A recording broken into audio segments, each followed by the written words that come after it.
Começa agora o Meia Pantufa.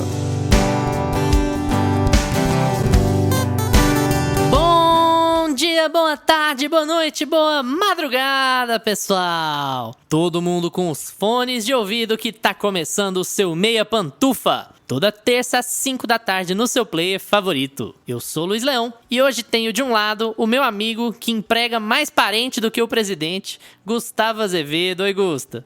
E aí, assistidores e assistidoras do Carecão Dourado.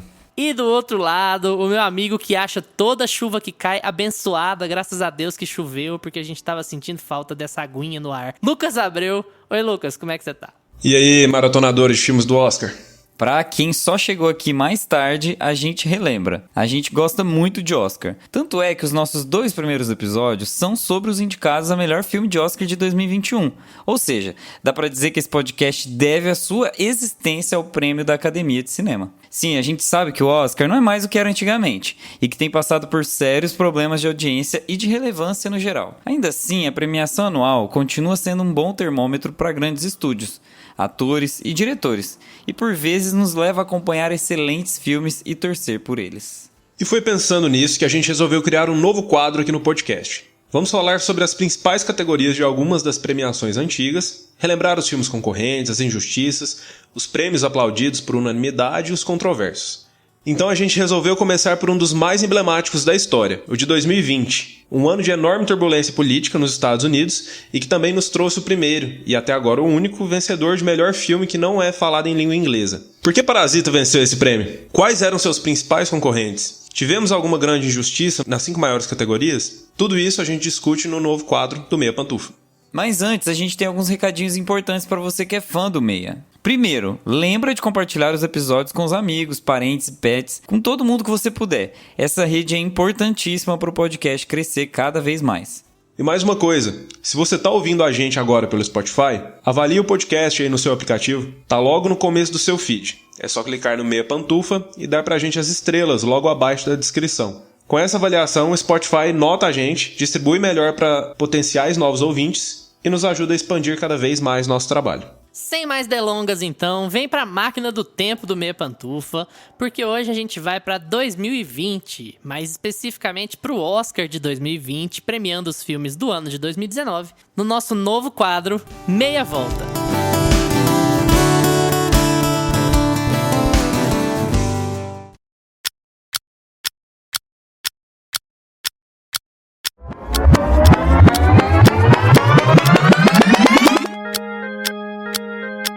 Meia Volta.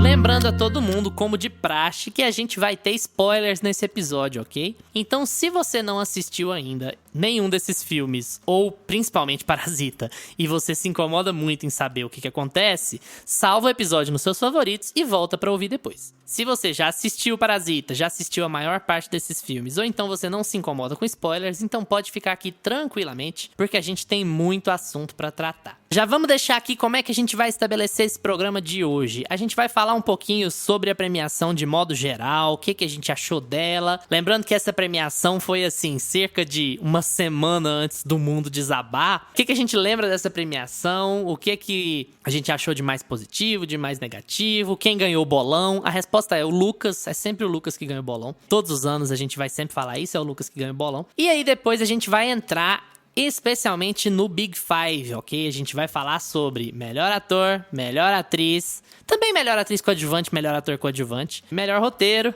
melhor direção e melhor filme. Vamos dar uma geral nessas categorias, falar um pouco sobre os filmes que estavam indicados, qual que era a sensação na época, quais filmes envelheceram bem, quais envelheceram mal, se tem alguma atrocidade que ganhou o Oscar naquele ano, opiniões de modo geral sobre essa premiação de 2020, falando sobre os filmes de 2019. Bom, Gusta, o sentimento era de bastante expectativa, né? Porque existia uma real possibilidade de ser quebrada uma escrita de 91 anos no Oscar, né? A gente não sabia o que ia acontecer, mas existia uma expectativa muito grande. O que você lembra dessa premiação, assim? Pontos positivos, pontos negativos? Lembrando de antes da Covid, ou seja, quase tudo é positivo. A gente deu uma enfeitada no que era a vida naquela época. Mas a expectativa, eu lembro bem, que era bem morna. O Oscar de 2020, ele foi um Oscar que foi seguinte do Oscar onde tinha ganhado o Green Book, né? O guia. E assim, eu tenho a impressão de que em 2020 a gente já tava meio soldado abatido, sabe? A gente achava que o Oscar ia ser feito pra desagradar poucas pessoas, fazer assim uma meia-culpa com todo mundo, só que eles deixaram todo mundo abaixo, né? Todo mundo foi abaixo com esse Oscar, porque ninguém esperava que os 2 prêmios mais importantes da noite seriam dados pra quem foi dado. E eu lembro que me surpreendeu muito. Eu falei, nossa, agora o Oscar muda muito mesmo. E mudou bem pouco depois nas outras. Mudou, agora tem papa na cara, agora a galera e nem sai mudou na mão. tanto assim. Continuou iludindo os esperançosos. Mas foi um marco, né? Eu acho que não tem como a gente começar diferente. 2020 foi um ano incrível do Oscar, surpreendeu. E era pra ter dado uma chacoalhada, era pra ter revitalizado as premiações, porque o Oscar é a premiação mais importante do mundo do entretenimento. Queira você não, o Oscar ainda é, mas ele tá perdendo muita força, como o Luiz falou. E 2020 veio pra acordar muita gente, assim, nossa, o Oscar agora vai pegar outro público, vai revitalizar a indústria, mas não sei, né, ainda tá tendo dificuldades, até hoje tem, mas na minha perspectiva, naquele momento, era de que tudo ia mudar. Um mês depois, pandemia. Droga. É um Oscar que todo mundo foi ver bem xoxo, assim, porque o passado era Green Book, mas todo mundo naquela expectativa, né, que era a primeira vez que a gente viu realmente chance de um filme como Parasita, né, um filme que não era norte-americano, de vencer ali o Oscar. E foi o que acabou acontecendo, né, mas a gente viu que não mudou tanto assim, depois a gente já teve umas outras premiações mais pra frente que o Oscar voltou a ser o Oscar mesmo, e é basicamente o que o Gusta falou mesmo. Eu gostava dos indicados e a minha aposta era muito boa, que era a aposta de todo mundo, eu fui com todo mundo. Eu apostei em 1917 na época, porque era um filme de guerra, né? Todo mundo que assiste os filmes do Oscar, a gente já tinha essa tendência de que filmes de guerra levavam a melhor. O Sam Mendes era um diretor que tinha se desafiado para fazer esse filme, e eu tava com muita expectativa de 1917 ganhar, apesar de achar que Parasita deveria realmente levar o prêmio, mas pela onda e pelo que eu imaginava que ia acontecer até então, 1917 merecia, sabe? Dos filmes assim que tinha ali na lista, eu achava um filme muito bem executado. Gosto ainda, até hoje, de como o filme foi feito, de como o filme foi pensado, pra ser um plano sequência infinito, né, que tem poucos cortes fake. Eu fiquei até meio agridoce, assim, porque eu já tava tanto querendo que 1917 ganhasse, que a hora que Parasita ganhou, primeiro que fez meu dinheiro ir pra conta do Lucas, que eu tive que depositar R$10 na conta dele, e depois que eu também já tava tomando ele como vencedor, então ficou um pouco agridoce, mas é óbvio que tomando de perspectiva, né, a gente não tem nem o que falar. Todos nós votamos em 1917. Todos nós. Eu ganhei por números aí, mas... Ninguém acreditava. O Lucas ganhou nas categorias anteriores. Essa aí ele já... Todo mundo votou igual, porque ninguém acreditava. O 1917, um negócio que o Gusto ainda falou, ainda é uma espécie de ressurgimento do Sam Mendes, né? Que a gente tem que considerar, porque ele é um cara que surgiu muito rápido e que depois mergulhou, né? Já que a gente falou... Uma das propostas desse quadro é saber se os filmes envelheceram bem ou mal. O Sam Mendes é o cara do Beleza Americana, né? Um filme que envelheceu muito mal, assim. Um cara que pareceu que ia brotar do nada, e esse filme, Beleza Americana no caso, né? Tomou, assim, a indústria de assalto. Quem envelheceu mal foi o Kevin Spacey, né? O filme é bom. Também, se você ignorar ele como pessoa... Não, sacolinha plástica. Não, profundidade da sacolinha plástica voando no vento. Não, ridículo. Mas, não, aquela cena lá, Deus amado. Do you ever feel Mas enfim, like o Sam Mendes veio e aí ficou todo mundo lá naquela coisa, e aí depois ele deu uma sumida, e aí ele volta aqui com 1917, que é um filme muito bem executado, né? E que era franco favorito, porque a galera realmente não acreditava em Parasita, pelo menos nos bolões e tal. E aí foi todo mundo pego de surpresa, né? Vamos lá, passando de categoria em categoria. categoria, só pra gente ir lembrando de alguns dos filmes, de como foram essas vitórias, em quem que a gente apostava mais, quem que parecia que ia ganhar, quais desses filmes não envelheceram tão bem assim, embora a gente esteja falando só de 3 anos, né? Sim, a gente tá falando só de 3 anos, mas no ritmo do coração tem 6 meses e ele já não envelheceu bem na cabeça das pessoas. Então já é tempo mais do que suficiente, né? Vamos começar pelas duas categorias fora do Big Five, que são ator coadjuvante e atriz coadjuvante. Primeiro, ator coadjuvante, eu acho que foi uma das categorias que foi mais contestada, assim. Brad Pitt ganhou por Era Uma Vez em Hollywood. Os concorrentes eram Tom Hanks, Um Belo Dia na Vizinhança, o Anthony Hopkins, Toinho, por Dois Papas, o Al Pacino e o Joe Pesci pelo Irlandês, do Scorsese. Então, o que vocês acharam do Brad Pitt ganhar essa categoria, gente? Quem que vocês achavam que ia ganhar? Ou lembrando agora, 3 anos depois, quase 3 anos depois, qual que vocês acham que é a melhor performance aí? É do Brad Pitt mesmo? Pra mim, se fosse pra fazer justiça mesmo, tinha que ser do Joe Pesci, esse Oscar. Eu votei nele, nesse aí eu fui teimoso. Mas você é Scorseseiro, não conta. Mas você tinha fica dois. De fralda lá na frente do palco do Scorsese. O tanto que tava ruim, né? Tinha logo 2, né, na categoria do filme dele. Tem nem como. Mas eu fiquei feliz pelo Brad Pitt ganhar. Eu fiquei feliz, eu achei bom, achei merecido. Mas eu achei que ficou muito com cara daquele Oscar do Leonardo DiCaprio. Tipo assim, você já fez tanta coisa, não ganhou um até hoje, meu Deus, dá um negócio pra esse menino. Pra mim foi muito isso. Oscar por serviços prestados, né? Eu não acho que é o melhor atuação dele. Pra mim, ele tá bem pra caramba. Eu adoro o personagem dele no filme do Tarantino, no Era Uma Vez em Hollywood. Eu gosto muito do filme também, mas não acho nem que seja o melhor filme do Tarantino, nem que seja a melhor atuação do Brad Pitt. Então, assim, eu fiquei feliz porque eu gosto do ator em si, gosto do filme, mas acho que ele teve outras oportunidades melhores ali que ele deveria ter ganhado. Eu achei que ficou com essa cara de vamos dar o prêmio porque merece. Mas Joe Pesci em O Irlandês, gente... Tem Joe Pesci e Al Pacino, né, disputando ali. Al Pacino já ganhou pra caramba. Eu acho que o Joe Pesci ele tem mais presença nesse filme do que em alguns outros. Que desde talvez o Touro Indomável, que ele tem uma presença muito forte também. Ele sempre tá nos filmes do Scorsese, mas eu acho que em muitos anos ele não tinha tanta presença num filme assim como em O Irlandês. E ele tá muito bem. Em todas as fases que ele vai aparecendo, ele parece mais jovem, parece mais velho. E bem idosinho, assim. Então eu acho que ele merecia, mas fiquei feliz com o Brad Pitt. Acho que não foi injusto, assim, também, não. Eu amei que o prêmio foi pro Brad Pitt. Porque, assim, por mais que a categoria estivesse cheia de atores fortes, porque a gente tá falando de Tom Hanks, Anthony Hopkins, Al Pacino e Joe Pesci concorrendo com o Brad Pitt, que seria o menor deles. Vocês têm noção de que, comparando com a lista que eu acabei de citar anteriormente, o Brad Pitt é o menor, é o mais novo. O Brad Pitt, ele é o cara que ele pode sentar na mesa do bar e falar assim, você ganhou um Oscar, né?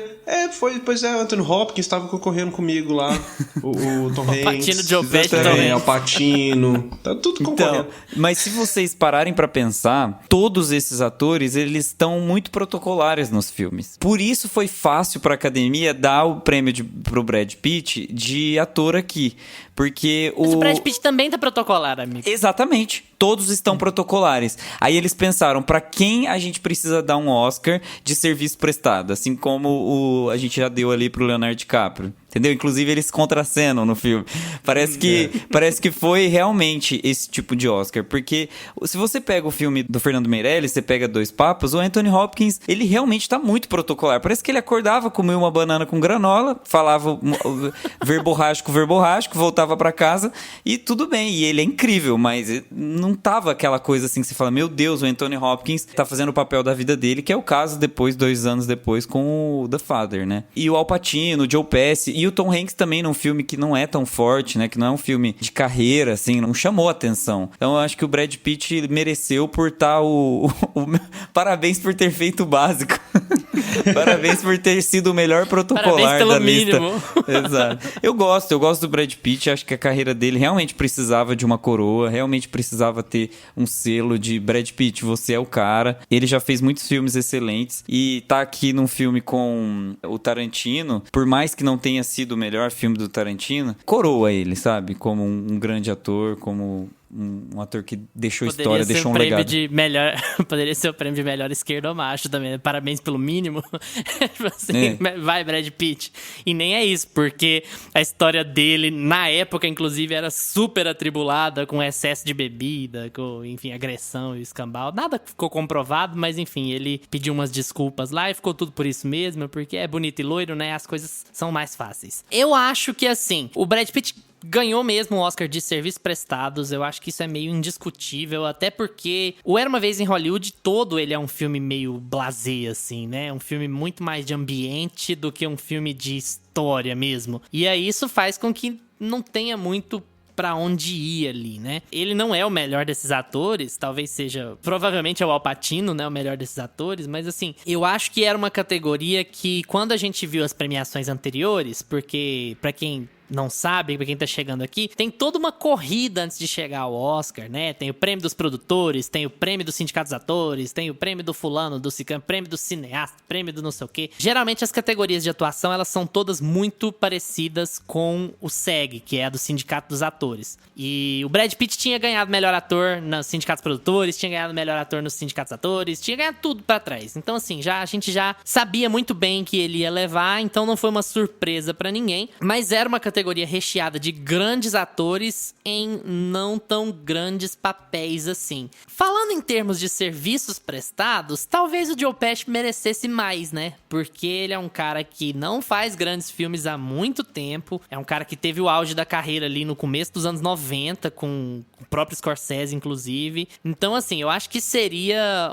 um bom prêmio para um bom papel de um cara que não vinha conseguindo trabalhar e que também deu uma sumida do mainstream depois disso, né? Então é aquele brilho ali, né? O Brad Pitt a gente sabia que não ia desaparecer do mainstream depois disso. Então, se for fazer essa avaliação de serviços prestados, talvez o Oscar devesse ter ido sim pro Joe Pesci. Aí eu já tô um pouco mais com o Lucas aqui. Mas, como eu disse, como a gente vinha acompanhando as outras premiações, não foi uma grande surpresa, assim. O Anthony Hopkins tá protocolar num filme protocolar, né? Dois Papas não é a pior porcaria do universo, mas ele também não é um negócio, nossa, meu Deus. Ele é um ponto de vista meio romantizado sobre dois papas que são ali colocados como completas oposições, e quem dera as coisas fossem assim, né? Não é que um é conservador e o outro é progressista. Não é bem assim. Você tá falando da igreja. Não é tão preto no branco assim, né? As coisas são bem mais complicadas. Então o filme acaba sendo um pouco passado de pano, né? Isso acaba tirando um pouco de peso que ele poderia ter pra ser um grande filme. Isso, claro, atrapalha as atuações. Embora tanto o Anthony Hopkins quanto o Jonathan Pryce estejam muito bem. Eu gosto muito dos dois no filme. Eu acho que eles são a melhor parte desse filme, assim. Já tô falando mais do filme do que do ator, porque Dois Papas não estava na lista de indicados a melhor filme, então já tirar isso do caminho. Então eu acho que é isso. Brad Pitt ou Joe Pesci teriam me deixado feliz aqui, mas o Brad Pitt a gente já sabia que seria. Melhor atriz coadjuvante também era outra que era barbada, de acordo com as outras premiações. Quem venceu foi a Laura Dern, por História de um Casamento, do Noah Baumbach. As indicadas eram a Scarlett Johansson, uma das duas indicações dela no mesmo ano. Kathy Bates, pelo Caso de Richard Jewell. Florence Pugh, por Adoráveis Mulheres, da Greta Gerwig, a diretora favorita do Lucas. E Margot Robbie, por Bombshell. Lucas, melhor atriz coadjuvante. Eu votei com prazer. Laura Dern ganhou, muito bem ganhado. Vitória justíssima. Ela era a melhor da categoria, gente. Ela também era barbada, mas assim, sinceramente, eu achei ela melhor dentre as atrizes que estavam concorrendo. É atriz coadjuvante, né? O papel dela não é tão grande assim no filme, mas as cenas que ela aparece, ela rouba a cena. Esse filme do Noah Baumbach, todos estão muito bem, né? O História de Casamento, o filme Adam de ator, Driver, né? Filme de ator, né? É filme de ator. Mas ela tá muito bem ali, não sei se é porque todo mundo já tem um certo amor ali pela Laura Dern, todo mundo já adora ela em tudo que ela faz, então pra mim ela já era a melhor da categoria. E só pra me retratar aqui, Adoráveis Mulheres envelheceu muito mal, viu? Que ninguém mais fala desse filme, ninguém tá nem aí pra esse filme. Na época todo mundo assistiu e falou, ok. Então eu não sou um hater da Greta Gerwig, eu só acho os filmes dela medíocres. Você vai se retratar falando que o filme é ruim. Não, peraí que eu vou macetar porque agora. Porque todo mundo acha ruim. Você fica falando como se fosse só eu que não gostasse. Pera que vem o macete, porque eu amo Adoráveis Mulheres. Primeiro que... Só vocês. Não, Adoráveis Mulheres eu acho um belíssimo filme. É a Greta Gerwig provando que ela consegue transitar por outros gêneros, ela consegue falar sobre o universo feminino de várias formas. Adoráveis Mulheres é um filme que não tem como envelhecer mal, uma história que é praticamente universal. Você que não me venha, é um clássico, entendeu? Não é questão de envelhecer. Ninguém mais revê, ninguém mais fala dele. Ninguém assiste, mas ok, né? É porque as coisas estão passando muito rápido. A gente vai fazer um de terno e rápido. pantufas da Greta Gerwig, vocês vão ver. Quero ver, eu quero ver. Vou maratonar a Mas Greta Gerwig no fim de Eu semana. gosto muito de como a Greta tem Cara, ela vai falar sobre o universo feminino agora e vai colocar Barbie pra jogo. Você tem noção? Assim, ela tem muito domínio sobre o que ela fala. Eu acho que, inclusive, Barbie vai ser um filmaço. Eu já tô esperando já, que vai quebrar tudo, vai quebrar a internet, vai quebrar a crítica. E eu queria, inclusive, ter visto a Florence Pugh um dia exaltada, porque eu gosto muito do papel dela aqui. Gosto muito do que ela faz em Midsommar. Ela tem uma forma contida de atuar que é diferente, assim, você vê que ela tem muito talento, mas não era aqui que ela ia ganhar.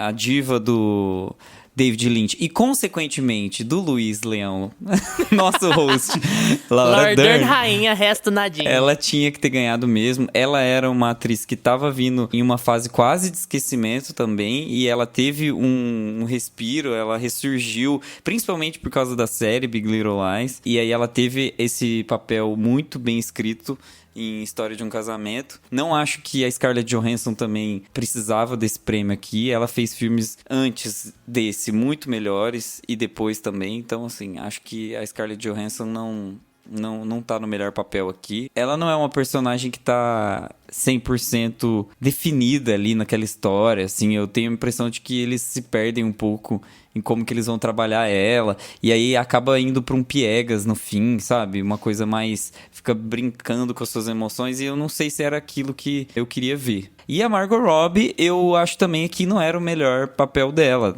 O Escândalo é um filme muito pop, um filme muito sem gracinha, assim. Então eu acho que não era aqui que ela tinha que ter ganhado, não. Eu queria só ressaltar um negócio que o Gusta falou sobre a Laura Dern. Eu acho que esse Oscar aqui, dessa premiação, dos Oscars de atuação, esse Oscar foi o mais importante. Não só porque eu adoro a Laura Dern, todo mundo sabe disso, mas assim, é muito bom lembrar que a Laura Dern veio de um período gigantesco de ostracismo, como o Gusta falou, forçado. Tem muitas semelhanças entre o que aconteceu com a Laura Dern e o que estava acontecendo com o Brendan Fraser até ano passado, quando ele começa a gravar com Aronofsky e volta a ser aplaudido, né? A Laura Dern, ela caiu no ostracismo porque ela topou fazer o interesse amoroso da Ellen DeGeneres na sitcom da Ellen, que foi quando a personagem da Ellen se revelou lésbica e quando a própria Ellen saiu do armário. E aí a Laura Dern topou fazer, porque ela é muito amiga da Ellen e achou a história muito legal e fez o negócio lá e virou o que virou, o escândalo que virou na época pra Ellen DeGeneres, e a Laura Dern simplesmente parou de achar trabalho. Pararam de oferecer trabalhos a ela simplesmente porque ela interpretou uma personagem lésbica numa sitcom. Então, assim, é um escândalo, é um pavor, é horrível o que aconteceu com a carreira da Laura Dern na época. É um dos ostracismos mais ridículos que Hollywood já fez. Você tem aí quantos anos o Kevin Spacey trabalhou na boa, e aí a Laura Dern é que é jogada pro ostracismo por conta de uma coisa dessa, sabe? É profundamente irritante. Então, assim, é muito bom ver a Laura Dern voltando com Big Little Lies, com História de um Casamento. Daí ela vai pro mainstream fazer o novo Star Wars, e ela desanda a fazer série, a fazer filme de novo, tá no remake do Twin Peaks, e ela tá fazendo coisa pra caralho, e assim, uma pessoa que passou por isso, é muito legal ver ela voltar. Esse sim, um Oscar que, assim, absolutamente incontestável dentro dessa categoria. Todo mundo já sabia, mas ele é absolutamente merecido. E que bom que a Laura Dern conseguiu voltar a trabalhar em alto nível, né? Porque ela é muito boa atriz, né? Muito boa atriz.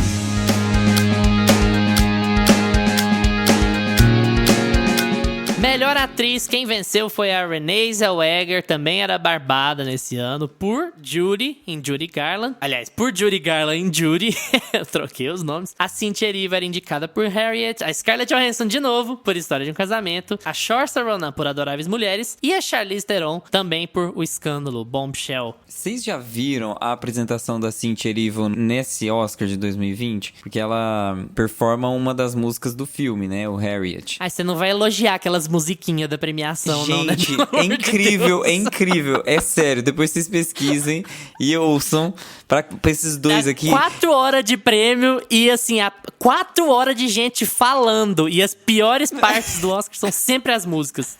Cara, eu não sei como é que eles conseguem. Gente, eu acho incrível. Ela tem uma puta de uma voz. Ela isso já ela tem ganhou. mesmo, sem dúvida. Ela já ganhou o Oscar ali pra mim, sabe? Não, mas eu acho que foi a categoria mais chata, né? A Scarlett Johansson, ela tá muito bem em História de um Casamento. Eu acho que se tinha alguém pra competir diretamente com a Renée Zellweger, era a Scarlett Johansson. O que eu falei ali no Jojo Rabbit, que eu não gosto da Scarlett Johansson aqui, eu já acho incrível. O papel dela é muito bem executado e o texto do papel dela, o texto da personagem dela é muito bem escrito. Então, ela tem um dilema muito bem definido. Acho muito legal como eles trabalham a questão do divórcio na perspectiva feminina, né? E de uma forma meio descomplicada, assim, sem ficar romantizando a imagem da família e a imagem dos afazeres domésticos, aquela coisa assim, sei lá, eu gosto de como eles contam a história de uma forma crua. Ele é mais direto, esse filme. E ela tem isso, a Scarlett Johansson, quando ela tira a maquiagem, quando ela fica só ela, sabe? Você consegue ver a atriz que ela é. A gente perdeu isso um pouco em Viúva Negra, né, nos papéis que ela interpreta a Viúva Negra, porque ela é muito montada, ela é muito performática lá. Mas a gente esquece que ela é uma boa atriz antes de qualquer coisa, antes de ser bonita, antes de ser uma femme fatale, antes de qualquer coisa. E eu acho que aqui a Scarlett Johansson tinha páreo. Mas a Renée Zellweger leva por vários outros motivos, né? Também mais uma outra forma protocolar do Oscar homenagear uma atriz que tá fazendo um papel que vai muita maquiagem em cima, a atuação sobressai a maquiagem. Tem todos esses detalhezinhos assim que o Oscar ama, né? Interpretando uma personagem real. Tem o paralelo com a Laura Dern também, porque a Renée Zellweger também caiu no ostracismo, também perdeu muito projeto, também pegava só projeto bosta, sumiu muito do cenário. E aí veio com um filme que conta uma história muito triste, mas um filme que é bem mais ou menos, né? Só que aí o Oscar colocou, o Oscar falando sobre a atriz e aquela maquiagem gigantesca que puseram nela lá, e aí tem choradeira, e aí tem aquela coisa toda. Aí não tem jeito, aí a academia se desmancha. Não, tem que ser essa aqui mesmo. Nessa categoria de atuação, Jury era totalmente Oscar pitch, né? Tinha tudo pra levar aí na categoria, mas a minha torcida sempre foi pra Scarlett Johansson nessa categoria. Eu acho ela fantástica em História de um Casamento. Eu já falei aqui, né, que pra mim todas as atuações nesse filme estão muito boas. É filme de atuação. As cenas que tem a Scarlett Johansson, que tem o Adam Driver, a Laura Dern. Os personagens, os diálogos deles prendem muito a gente. O texto é realmente muito bom. O meu voto foi pra ela e minha torcida era pra ela. Apesar da Renée Zellweger tá bem também, mas tem toda essa... A gente já fica meio frustrado de bater o olho no filme e falar, Oscar Pitch. Já fica meio assim, né? Tá fazendo isso daí tudo só pra levar um prêmio pra casa. E não necessariamente porque realmente mereceu. Mas tava bem também. A categoria era boa, né? Eu gosto da Saoirse Ronan. Você não tava torcendo pra Shorsa em Adoráveis Bonecas? Não, é pior que eu gosto muito da Florence Pugh e gosto muito da Saoirse Ronan também. Agora eu entendi. Eu tô vendo o elenco aqui de novo. Agora eu entendi porque o Gustavo gosta tanto. Tem o Chalamet lá, né? Tá explicado. E vocês viram que o Chalamet foi de só pra trazer mais um fato. O Lucas é anti-Greta Gerwig e o Gusto é pró-Chalamet. Em tudo. Ele foi numa premiere agora e ele tava vestido de Tilda Swinton. Depois vocês pegam a foto, ele tava com... Vocês viram? Ele tava vermelho, né? Um vestido vermelho, assim, uma marsala. Eu falei, gente, a Tilda Swinton tá deixando várias pessoas aqui, ó, pra mim. Mas a categoria era boa, mas realmente eu sempre achei que tava entre a Scarlett e a Renée Zellweger. A Saoirse é muito boa também. Mas a Charlize Theron passou batido aí, né? Cynthia Erivo também. A minha favorita também era a Scarlett. Também apostei na Renée Zellweger porque ela já tinha ganhado os prêmios todos antes, né? Inclusive o SEG. Mas eu acho que a Scarlett fez um trabalho gigantesco aqui que deveria ter sido premiado, porque é um trabalho muito forte, muito honesto dela aqui em História de um Casamento. Como o Gusto falou, cara limpa, sabe? Muito dramático, muito pesado. E o drama vai escalonando nesse filme de um jeito tão inacreditável, assim, que é um filme muito forte, muito pesado. Ele bate muito pesado na gente e grande parte disso tá no elenco na Laura Dern, mas mais na Scarlett Johansson e no Adam Driver do que em qualquer outra pessoa. Gostaria se ela tivesse ganhado, mas ok, a gente também já não tava tão surpreso assim. Mas é outro que envelheceu mal, né, Judy, eu acho. Mas esse filme não tava bem nem na época, né? Esse filme, ninguém dava moral pro filme. A pessoa, a Renée Zellweger vai ganhar. Mas ninguém considerou o filme pra muitas categorias. Eu acho, inclusive, correndo o risco de falar uma besteira, essa é a única categoria que ele foi indicado. É melhor atriz. Talvez melhor maquiagem também, porque eles arrebentaram a cara dela tudo lá, né, pra fazer. Sim, ela tava em melhor maquiagem. Então, assim, já é um filme que não foi muito bem na época, né? Nem só que ele envelheceu mal, ele já saiu mal de fábrica. Melhor ator, a gente tinha Joaquin Phoenix como Coringa, Antônio Bandeiras por Dor e Glória, Leonardo DiCaprio por Era Uma Vez em Hollywood, Adam Driver por História de um Casamento e Jonathan Pryce por Dois Papas. Essa categoria aí foi a justiça baixou nessa categoria, né? O filme envelheceu super bem, você assiste até hoje, a atuação dele é magnífica, Joaquin Phoenix como Coringa. Esse filme era pra ele levar esse prêmio, não tinha como. Vai pegar o Jonathan Pryce, tá bem ali em Dois Papas, mas como a gente já comentou, era aquela... Foram lá, fizeram deles ali, fizeram o básico, é um filme bem ok. Adam Driver tá muito bem. Se tinha alguém que eu acho que podia bater Joaquin Phoenix ali... A gente já tava acompanhando as outras premiações, a gente tinha quase que certeza que o Joaquin Phoenix ia levar. Mas se tinha alguém ali que, em termos de qualidade de atuação, de entrega, que tava mais pau a pau ali com o Joaquin Phoenix, pra mim era Adam Driver, que tá ótimo também em História de um Casamento. E o Adam Driver, ele me surpreendeu muito, porque ele veio muito assim acho meio que do nada, né? Ele foi, de repente, ele tava nos 3 filmes bons, assim... entregando atuação muito boa. E em História de Casamento, as atuações estão excelentes. Leonardo DiCaprio tá ali, né? Era Uma Vez em Hollywood. A atuação dele é boa, mas acho que nunca teve chance, né, de levar esse prêmio. Esse é um ano que pra mim tava entre 3, né? Joaquin Phoenix, Adam Driver e Antônio Bandeiras eram as atuações mais fortes. Antônio Bandeiras tá bem. O filme, eu gosto muito de Dor e Glória. É um dos filmes do Almodóvar que eu mais gostei, inclusive. E o Antônio Bandeiras tá muito bem nesse filme, mas eu nunca achei que ele tivesse chance de levar esse Oscar. Eu também não, mas assim, eu quis dizer que essas 3 atuações estão mais fortes do que as outras duas. Eram as mais fortes. O Leonardo DiCaprio, ele tá bem ali também, mas é aquela coisa, ele também já teve muito melhor em vários outros papéis, acho que eram os 3 mais fortes mesmo. E tinha acabado de ganhar, né? Fazia pouquinho tempo que ele tinha ganhado, então sem chance. Sem A chance. vantagem é que o personagem do Leonardo DiCaprio, em Era Uma Vez em Hollywood, é o personagem mais forte do filme, né? É o personagem que mais tem carga de atuação, assim, mais possibilidades de entrega. Mas mais ou menos, né? Ele tem uma cena que é um corte de Oscar lá, que é ele interpretando chorando, e assim, ele some do resto do filme. O Era Uma Vez em Hollywood é um filme muito diferente. Ele é um filme muito confuso. É que o Era Uma Vez em Hollywood, ele tem essa cara de comédia, né? Aí acaba que o Leonardo DiCaprio, ele tem umas cenas muito assim, que é só pra meio vergonha alheia, assim... uns diálogos bem basicão. Eu ficaria bem com Adam Driver e Joaquin Phoenix nessa categoria aí, viu? Ficaria entre os dois, apesar de eu achar que o Antônio Bandeiras tá muito bem também, mas pra mim esses dois estão um nível acima. Mais Joaquin Phoenix, gente. E Coringa não tinha como, esse ano era dele. E eu acho que é uma categoria que tem muitos filmes bons. Envelheceram bem. Eu gosto de Dois Papas.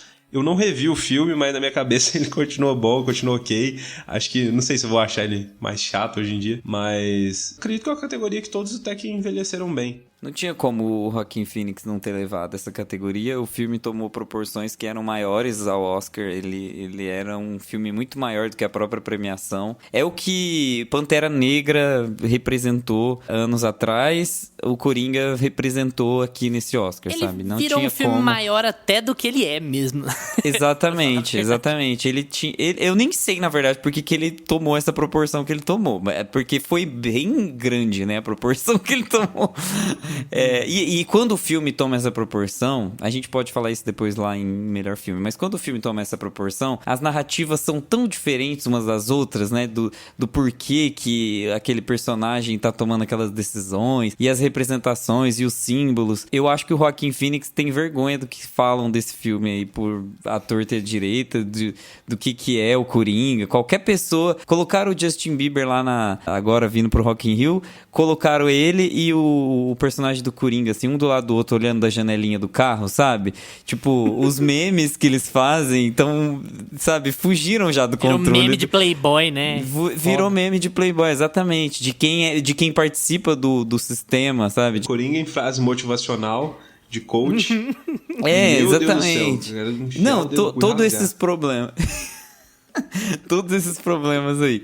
Então, eu acho que o Adam Driver ainda vai ter muito o que mostrar, sabe? Ele tem... Ele é e a academia leva essas coisas em conta. Exato. Ele ainda vai fazer um filme estilo The Revenant, sabe? Pra ganhar o Oscar dele a lá Leonardo DiCaprio. Eu acho que ele vai ter esse momento, porque ele não... Assim como o Luiz falou, que existem atores que não saem do radar, que não saem do mainstream, ele é um dos que não vai sair. Ele tá cotado pra fazer filmes de sucesso. Ele vamos colocar aí na mesa, o Chalamet, o Adam Driver e acho que o Tom Holland. Mas o Tom Holland eu acho que eles ainda vão ter que espremer bastante. Mas eu acho que eu entendo. Acho que eles vão ter que espremer bastante o Tom Holland pra sair um Oscar dele ali. Mas eu sinto que ele tá nessa categoria. E o Antônio Bandeiras, ele tá em um filme magnífico do Almodóvar. Eu acho que é um dos melhores filmes da carreira dele mesmo. Dor e Glória, na verdade, exalta a própria carreira, né? Aquele filme meio egocêntrico. Semi-autobiográfico. Semi-autobiográfico. Um filme que fica abraçando a si próprio. E eu gosto, porque o Antônio Bandeiras leva muito a sério isso e põe muita emoção no filme. Eu gostaria que ele levasse esse Oscar também, pra dar um tapão no Coringa. Tô brincando. Tô brincando, gente. Eu acho que o Joaquin Phoenix realmente merecia, apesar de concordar com o Luiz que esse filme tomou proporções muito maiores a ele. Melhor roteiro original: Parasita, Entre Facas e Segredos, História de um Casamento, 1917, Era uma Vez em Hollywood. O vencedor foi Parasita. Bom, já adiantando vocês, antes mesmo de perguntar, esse era o Oscar que todo mundo achava que ia ser a grande vitória de Parasita no ano de 2020, né, gente? E aí, o que vocês acham dessa categoria? Gosta? Eu gosto muito do roteiro de Entre Facas e Segredos. Eu acho que ele consegue colocar uma história que era praticamente impossível ser feita sem ter que buscar uma adaptação, porque é uma história que parece muito, muito que saiu de um livro. Parece que você tá lendo a Agatha Christie, e não foi, sabe? Foi uma história 100% original. Você consegue ter uma reviravolta, você não desconfia Duas, muito... né? Você consegue ter duas reviravoltas, você não desconfia muito daquilo, né? E é muito difícil nesses filmes de segredo e mistério e, né, whodunit. Quem fez essa parada aí, quem é o mestre do crime, ele segura do começo ao fim. É um filme esteticamente muito original. Você lembra dos elementos que o filme traz, as facas, né? Aquela estética toda. Os segredos. Exatamente.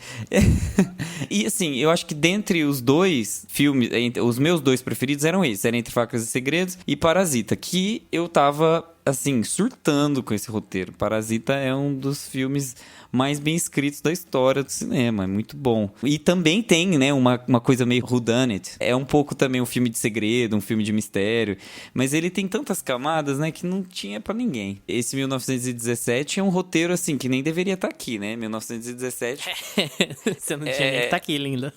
Não, o roteiro de 1917 deve ter uma folha, frente e verso, né? Você não Sai correndo. Ator sai correndo. É mais difícil explicar como que vai ser a traquitana da câmera, sabe? Tipo, tem mais folha a equipe que trabalhou pra fazer uma cena de meia hora do que o próprio roteiro do filme. Segunda Guerra Mundial, ator sai correndo, ator corre, encontra Benedict Cumberbatch e acaba. Eles consideram que é o último tratamento, sabe? A pontuação que eles estão pondo aqui é, tipo assim, câmera tal vai ficar em tal posição, tal corte vai ser feito de tal jeito. Já não tem muita palavra. Eu tô com gosto aí também, viu? Primeiro que eu acho que tudo que o Parasita levou é merecidíssimo. O Parasita tinha que levar tudo que tava concorrendo. O roteiro de Parasita é uma coisa linda. É perfeito esse roteiro. É muito bem escrito, é muito bem estruturado. É uma história que fisgou todo mundo que assistiu esse filme. Mas eu também adoro Entre Facas e Segredos. Era um dos meus favoritos aí pra categoria. Eu tava assim, lá no coração, tava assim, nossa, Entre Facas e Segredos tinha que disputar justo com Parasita nessa categoria, porque fiquei dividido. Porque eu adoro esse filme, eu acho Entre Facas e Segredos que foi um filme que ficou muito emblemático. A categoria de roteiro original é muito boa. Entre Facas e Segredos, História de um Casamento, 1917, né? Tirando 1917, que não devia estar aqui, mas... História de um Casamento tem um roteiro incrível. incrível. História de um Casamento é ótimo o roteiro. Eu tenho vontade de pegar pra ler, sabe? Eu vou procurar um dia na internet pra ler. Porque é uma experiência diferente de ver o filme, né? Você vê onde é que eles mudaram, onde é que não mudaram. Aqui nessa categoria, fora 1917, todos têm ótimos roteiros. Era Uma Vez em Hollywood, eu tenho algumas ressalvas que eu gosto muito do filme, mas a gente assiste e fala, Tarantino, você escreve melhor que isso, né? Vamos lá. Ele tem momentos muito bons e momentos muito arrastados. O problema de Era Uma Vez em Hollywood é que ele é um filme que não acontece nada. Parece que é um filme que não acontece nada, que é só o Brad Pitt dirigindo. E aí no final acontece uma coisa pontual e é isso. Durante o filme você fica meio perdido. Fala, tá, pra onde que essa história vai? E é meio que um filme de cotidiano ali, mostrando a vida daquelas pessoas, normal. Um vai trocar antena, a outra vai fazer um teste, a outra fica grávida, o outro vai pegar um job. E aí no final acontece aquilo lá. Nunca viu um tênis pé na vida. Sim. Nunca viu água. O núcleo que resolve o filme, não o núcleo que resolve, mas assim, o conflito principal do filme tem um núcleo que é apresentado ali em 1h30, 1h40. Então, sim, o conflito é apresentado no fim do filme. É muito estranho esse roteiro. Mas, ao mesmo tempo, ele é muito inventivo, disruptivo. Eu acho que é legal justamente por isso. Eu já ia falar nesse ponto. Esse roteiro é bom ele estar aqui, porque ele é disruptivo, né? Ele é uma coisa assim... Claro que ele não é tão contemplativo quanto muito filme indie por aí, haja vista Memória... Mas ele também não é um roteiro muito tradicional, sabe? Sai do ponto A pro ponto B, roteiro em 3 atos, a estrutura é certinha, a personagem é apresentada em tal ponto. Ele não é muito quadradinho, ele é mais... Eu já usei esse termo aqui, filme de ambiente, né? Ele é muito mais de caracterização de espaço do que necessariamente de personagens. E, assim, não dá pra gente diminuir esse valor em si, né? Ele transforma o filme em um filme talvez menos interessante ou menos palatável do que Pulp Fiction, ou mesmo Os Oito Odiados, ou Kill Bill, o que é que seja. Mas ele também tem suas qualidades, só que de um aspecto diferente, né? Eu acho que essa é a grande questão do Era Uma Vez em Hollywood e por que ele foi tão divisivo quando ele saiu na época, né? A galera tava esperando uma coisa do Tarantino e ele foi pra um lado completamente diferente. Melhor diretor, Bong Joon-ho por Parasita, Martin Scorsese por O Irlandês e Coringa... Não, pera. Martin Scorsese por O Irlandês, Todd Phillips por Coringa, Sam Mendes por 1917 e Quentin Tarantino por Era Uma Vez em Hollywood. O vencedor, claro, foi Bong Joon-ho pela direção de Parasita. Lucas, categoriazinha puxada, hein? Seu coração manda Scorsese, mas a razão manda Bong Joon-ho. O que faz, né? Ainda se tivesse uma Greta Gerwig aí no meio. Gente, eu não tenho esse hate todo na Greta Gerwig não, viu? Eu só não gosto de Lady Bird. E Adoráveis Mulheres. Claro. Não, Adoráveis Mulheres eu não acho tão ruim assim, não. Eu acho só ok, acho que não era um filme pra estar no Oscar e tal. Mas eu gosto de todos os atores e atrizes que estão nesse filme. Eu só não acho um filmaço. A gente vai fazer meia opinião de Barbie e não vai fazer de Oppenheimer. Corujão de Greta Gerwig. A gente vai fazer uma party watch... live stream com nós três, assim, todo mundo assistindo os filmes da react dos filmes da Greta Gerwig. Enfim, aqui Scorsese do coração, eu já sabia que não ia levar, né? Mas eu torci, lá no fundo eu torci pra ele, não vou negar. Mas Bong Joon-ho, gente, não tinha como não levar essa categoria. É outra categoria que eu acho que todos que estão aqui mereciam estar nessa categoria. O Sam Mendes, por 1917, eu acho a direção desse filme ótima. A única coisa que eu acho fraca desse filme é o roteiro, né? Até por conta da maneira que ele escolheu estruturar o filme. É um plano de sequência de um cara chegando do ponto A ao ponto B no meio da guerra e é isso. O filme é muito simples, mas o jeito que ele é filmado, todas as escolhas de câmera, de fotografia desse filme, que era todo o discurso por trás desse filme, né? Que levou esse filme até o Oscar, eu acho merecidíssimo. Foi um filme aparentemente muito trabalhoso de ser feito e muito, muito bem pensado nessa questão dos detalhes de como ser filmado, nos ambientes e tudo mais. Então, eu acho que ele merecia estar aqui. O Tarantino, de novo, acho também que ele já fez bem melhor, merecia estar aqui porque o filme em si é muito... a mesma coisa que a gente falou de roteiro, né? Ele se subverte e ele merece ter um reconhecimento, mas acho que não era páreo pra Parasita. O Irlandês, eu adoro o filme, adoro Martin Scorsese, né? Mas também acho que, em termos de direção, acho que Parasita era o ano de Parasita mesmo. Não tinha como. A categoria tá muito boa. Coringa também, é muito bem dirigido, mas você vê que ali que é um filme de um diretor iniciante também, você vê algumas coisas ali que eu acho que nessa categoria ele é o mais fraco. Eu acho que ele é mais fraco que o Sam Mendes. Eu acho que aqui ele é um Um filme bem dirigido, ok, é o Taxi Driver, né, que já tinha sido feito. Eu já ia chegar nesse ponto, questão do merecimento aí, mas tudo bem, Scorsese já depois fez esse filme há muitos anos, né, então, né, acho que ele não precisava levar esse Oscar, não. Mas Parasita se destaca, cara. Parasita, roteiro, a direção, o filme é muito redondinho e eu acho que ele teve um impacto muito surpreendente na gente, que todo mundo foi ver Parasita assim, pô, estão falando bem desse filme e tal, tá indo pros festivais. E eu, particularmente, me surpreendeu muito, que eu esperava que fosse ser um filme legal ali, mas que é um filme que transita em muitos gêneros, que tem um ritmo que muda e que tudo funciona muito bem. O Bong Joon-ho, ele tem esse timing de saber encaixar todas essas peças, de saber alinhar o ritmo da história que ele quer contar, mas em gêneros diferentes, que funciona muito bem. E pra mim isso aí ganha de qualquer outro dessa categoria. Eu concordo. Com gênero, número e degrau de escada para encontrar gente escondida na casa.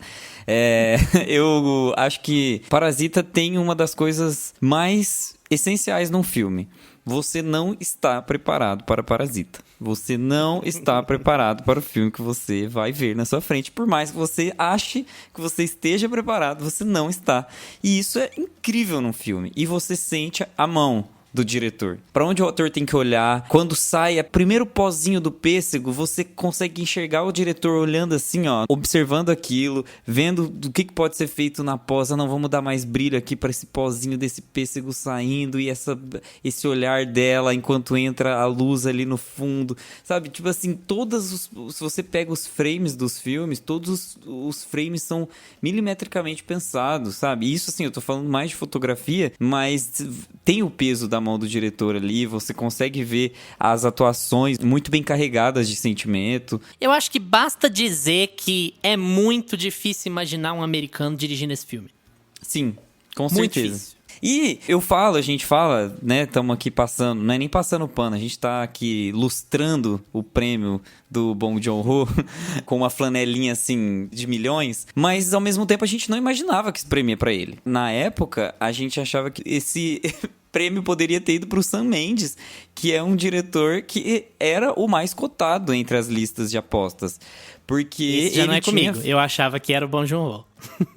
Se eu não me engano, eu apostei no Sam Mendes também. Melhor né? filme, acho que não, mas eu achava que tava levar. ou entre Sam Mendes por ter feito um filme de guerra, basicamente, ou ele ia pro Quentin Tarantino por ter feito um filme sobre Hollywood. Então eu achava que a temática ia trazer o prêmio pra pessoa, sabe? E o Todd Phillips, assim como o Lucas falou, não imaginava ele ganhando esse filme. E o Martin Scorsese poderia ter sido um daqueles prêmios protocolares também. Então era uma categoria que tava difícil vislumbrar um vencedor assim, pá, sabe? Ah, é esse. Tava bem complexo. Mas o Scorsese já tem, sabe? Ele não ganharia nenhum por serviços prestados aqui, não.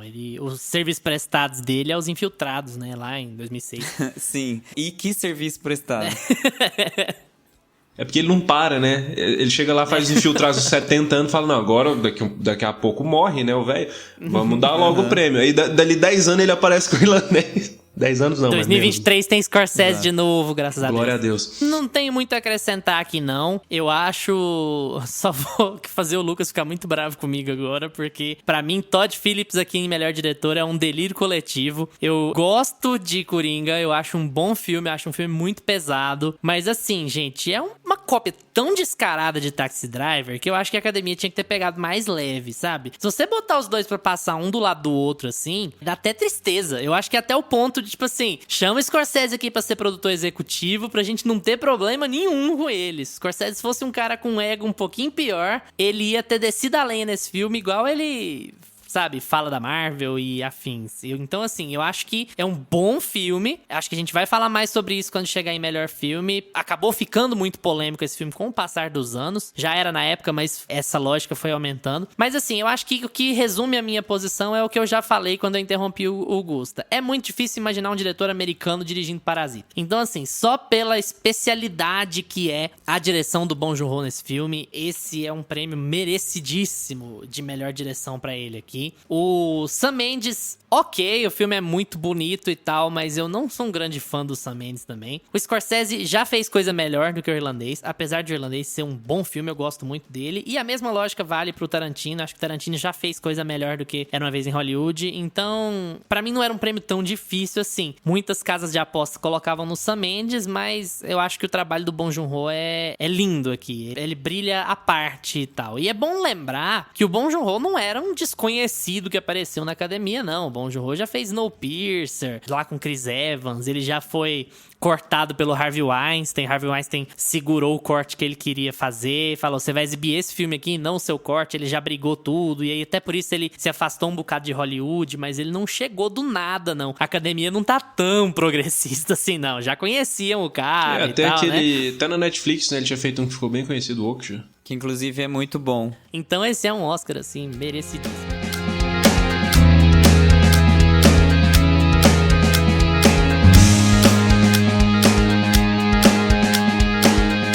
Vamos agora para a principal categoria, que era melhor filme. Vamos tentar falar um pouquinho sobre todos os filmes aqui. Não vamos nos estender muito, mas eu acho que é legal a gente tentar cobrir todos os indicados a melhor filme de alguma forma. Mas eu já quero começar aqui com uma polêmica. Eu acho que Parasita só levou porque Parasita é muito melhor do que os outros da concorrência. Tem muito filme bom aqui, não me entendam mal, não me levem a mal, tem muito filme legal, muito filme interessante, muito filme até bem bom aqui, mas eu acho que a academia só daria um prêmio pra um filme em língua estrangeira, em língua não inglesa, se o filme fosse muito melhor do que os outros, e pra mim é o caso, já vou entregando aqui. Acho Parasita muito melhor do que os seus concorrentes, mas isso não desfaz deles de forma alguma. Vamos lá um por um. Primeiro, Ford versus Ferrari. Gusta, devia estar aqui, não devia estar aqui, bom, ruim, o que você achou? Eu gosto muito de Ford vs Ferrari. Não sei se foi uma questão de temática ele não ter ido muito pra frente, porque é um filme nichado, né? Não é todo mundo que se interessa pelo esporte, é um esporte meio elitizado. Acaba não trazendo tanto buzz pro filme, né? Você não... Nossa, quero saber tudo sobre a vida de dois corredores de Fórmula 1 ricaços, assim, que, tipo, disputam em euro. É uma realidade que a gente não alcança, né? E é legal ver Ford versus Ferrari competindo com Parasita, né? Na mesma categoria. Então, assim, até em temática fica irônico o negócio. Mas gosto muito da atuação do Matt Damon, gosto muito do Christian Bale. Eu sempre gosto do Christian Bale, apesar de achar que ele, na vida real, deve ser, assim, um porre de conviver. Mas ele atuando... certeza. Ele atuando é muito, assim, na medida. Ele consegue entregar os papéis dele muito bem. Eu tô com o Gustavo em alguns pontos. Eu também adoro o Christian Bale. Eu acho que ele tá ótimo aqui nesse filme. Eu gosto de tudo que ele faz. Apesar de ele parecer ser um babaca, né, na vida real. Mas eu gosto do filme, só que eu acho ele fraco, eu acho que ele não devia estar aqui na categoria. É um filme que eu assisti e falei, cara, legal, um filme pra ver no domingo à tarde, ok, tem o Matt Damon tá bem nele, o Christian Bale tá bem, mas dentre todos os outros aí da categoria, eu acho ele o mais fraco. Não, peraí que tem Adoráveis Mulheres. Eu acho ele...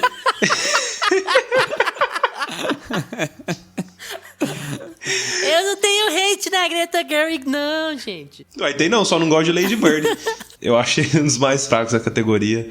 E junto com Adoráveis Mulheres, que a gente vai comentar já. Mas, assim, é um bom filme, mas que eu acho que não merecia estar aqui dentre os... Quando a gente olha os outros indicados. Pra mim, tinha nem que estar aqui linda, é o No Ritmo do Coração do ano de 2020. O Irlandês, Lucas. O Irlandês, eu tava torcendo até pra... Se não fosse Parasita, pra ser ele, né? Mas tinha que ser pra Parasita. Enfim.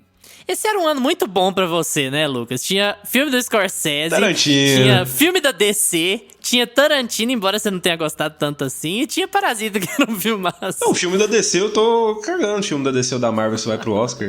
Eu sei que eles vão continuar fazendo aí. O que for bom vai ser bom, o que for ruim vai ser ruim. Vou refazer então, filme da DC, que é plagiado do Scorsese. Então, assim, juntando duas grandes paixões. Inclusive, o que é mais irônico é que eles plagiaram o único filme do Scorsese que eu não gosto que muito, você não que gosta. É Taxi Driver. E eles fizeram ficar bom agora. E não deixa de ser plagiado. Vai lá, o Irlandês. O Irlandês, cara, merecidíssimo tá aqui na categoria, né? Pra mim é um dos melhores da categoria. Ele fica aí num top 3 desses indicados aqui. Eu acho esse ano de 2020 um bom ano, sim. A gente olha todos os colocados ali, todos os indicados de melhor filme, melhor direção, os principais aí do Big Five, a maioria deles aí dá pra pegar 3 a 5 filmes aí que envelheceram muito bem. E o Irlandês, pra mim, é um desses. Eu só acho que ele não teve a repercussão tão boa assim. Ele, no meio da crítica, ele foi aclamado por todo mundo, mas não teve sucesso de público, né? Até porque era um filme de 4 horas ali, com uma trama bem política, com um monte de velho conversando, não era uma coisa atrativa. E outra, né? Academia e Netflix. E Netflix, tem esse outro lado também. Então já é um filme que eu falei assim, se eles forem começar a dar o prêmio pra algum filme da Netflix, talvez seja agora, mas aí veio um concorrente, um oponente mais forte que ele na categoria. Mas eu acho um filmaço, eu adoro esse filme. Eu só não vejo ele tanto assim, porque ele é muito longo realmente. Não é sempre que a gente tem tempo pra parar pra ver um filme dessa duração, mas eu acho ele perfeito, assim, amarradinho. De fato, ele é um filme com uma história muito bem contada. Ele tem uma passagem de tempo que transforma essa história em um épico de máfia, né? Eu tenho a impressão de que o Scorsese quis fechar uma era dele. E ele Canto do Cisne, né? Uma coisa meio... Sim, de carreira. Exato. Ele tenta trazer tudo que tinha de bom na carreira dele, tudo que ele construiu de bom na carreira dele e fechar em um épico. Ele faz um épico de máfia e isso é para pouquíssimas pessoas, senão um feito único. Porque só o Scorsese ou o Coppola, talvez. Então, assim, a gente tem uma pérola que foi colocada em um poço de merda pro Oscar, que é a Netflix. Porque pro Oscar, a Netflix não valia nada nessa época, assim, ou valia muito pouco. Hoje vale super.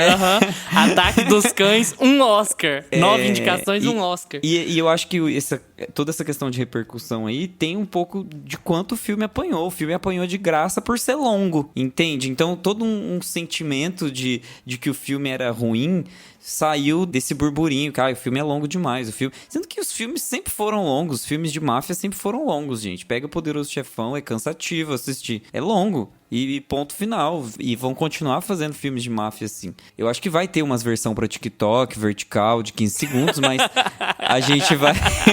A galera... Eu lembro que a galera lançou uma divisão do filme pra você assistir como se fosse uma série. Assim, você pega de segunda a sexta e aí você assiste até... Porque ele é dividido em capítulos, né? Você assiste até o capítulo tal, até o capítulo tal. Falei, meu Deus, gente, o que tá acontecendo com o mundo? Mas é uma boa pérola, né? Eu acho que tinha que estar aqui sim. Se tinha que elencar assim, um dos primeiros filmes pra colocar, você pegava a Scorsese. Vamos pôr ele aqui então rapidão, só pra ver um negócio pra gente não passar vergonha. Eu acho interessante também como ele fala, como esse filme mostra um pouco da trajetória do Scorsese também, né? Que sempre foi conhecido por fazer filmes de máfia. E ele meio que tem ali o Bons Companheiros, tem o Cassino, e aí aqui ele mostra meio com o fim da vida dessa galera. Olha, onde tudo isso termina, como se fosse uma trilogia de máfia, assim. Eu não vou repetir vocês, não. Esse filme é muito bom, ele foi injustiçado, ele foi mal avaliado por estar onde ele tá e por ter a duração que ele tem, mas esse é mais um dos grandes filmes do Scorsese, tanto em termos de tempo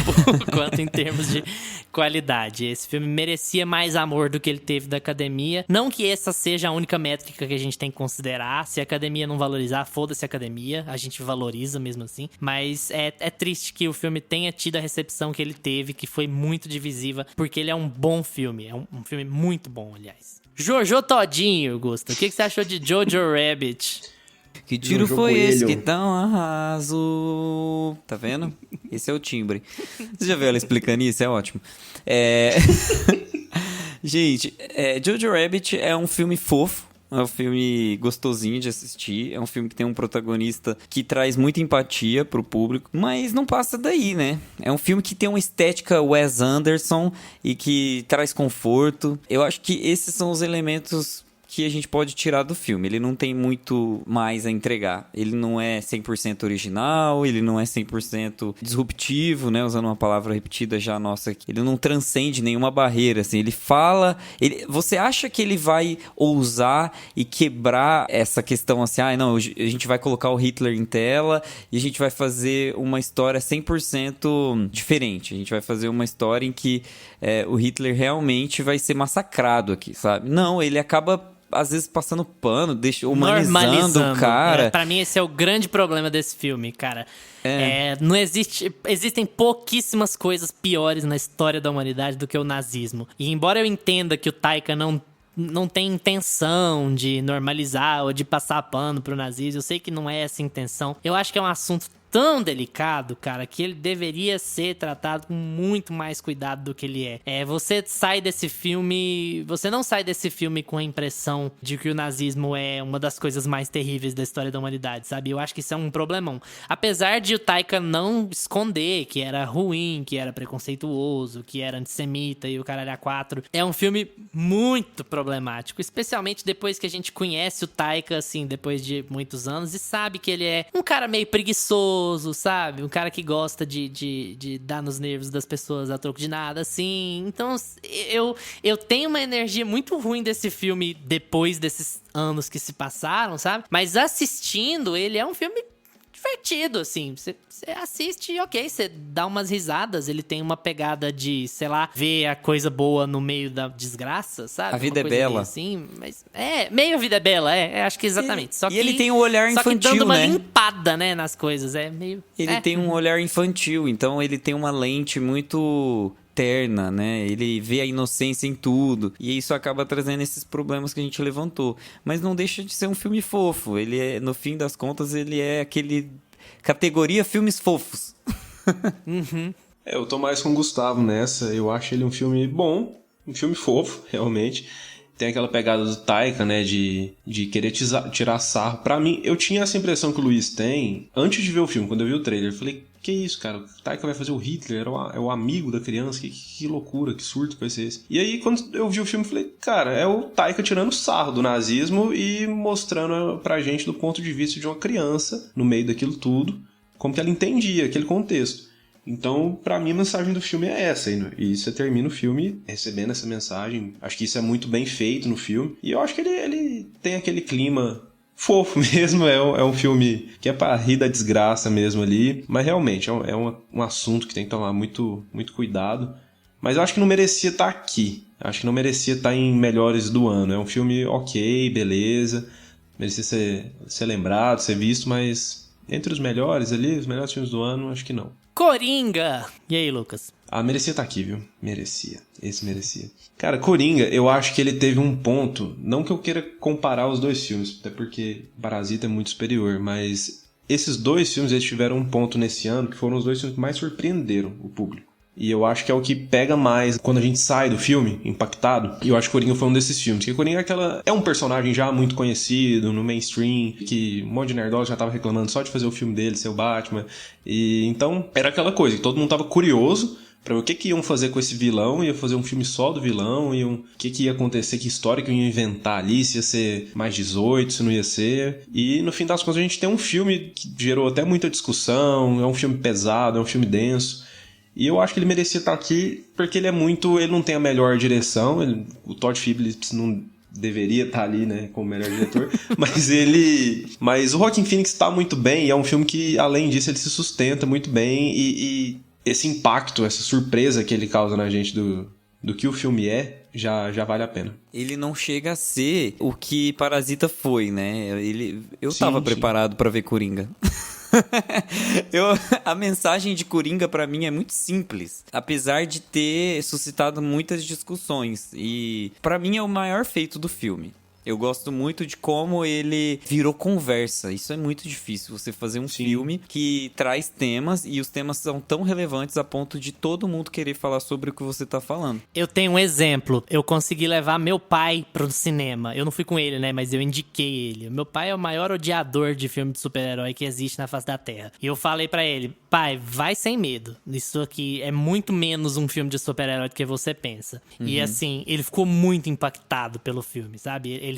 Ele dormiu mal nos dias seguintes, assim, porque, assim, a gente meio que desacostuma de pensar no quanto esse filme é pesado, né? E ele é muito pesado, ele é muito violento e ele é psicologicamente muito difícil também. Eu acho ele mais difícil do que Taxi Driver, pra você ter uma ideia, que é quem ele plagia descaradamente, sabe? Ele toca em temas muito mais sensíveis e talvez ele não toque com tanta delicadeza assim, talvez a coisa corra muito solta e aí virar discursinho pra incel, né? Mas de qualquer forma, eu acho que seria inevitável o personagem sendo quem é. Mas, assim, um filme muito forte, só que eu acho que acabou virando, como eu já disse antes no episódio, virando uma coisa muito maior do que ele realmente é. Ele é um filme bom, ele não é o novo Taxi Driver, ele não é o nascimento de uma revelação como diretor, ele não é o nascimento de um novo estilo de cinema, sabe? Ele é um filme bom, muito forte.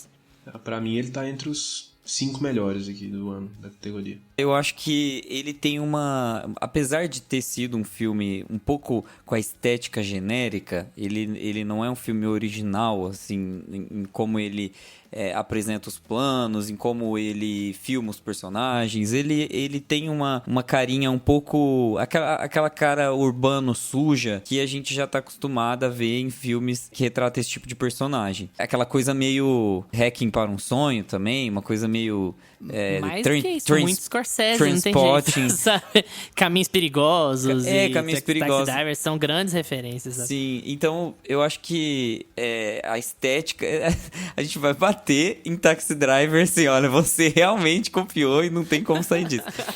Mas não tem como, é uma cópia sim, mas eu acho que como ele conseguiu trazer uma discussão pro público que outros filmes não conseguiram, os outros filmes dessa lista não conseguiram. Por exemplo, você vai ficar falando o que de 1917, a não ser o jeito que o homem pegou a câmera de baixo pra cima na grua, entendeu? Por mais que tenha sido um dos filmes preferidos ali, eu acho que tinha que estar aqui sim nessa lista. Adoráveis Mulheres, Gusta.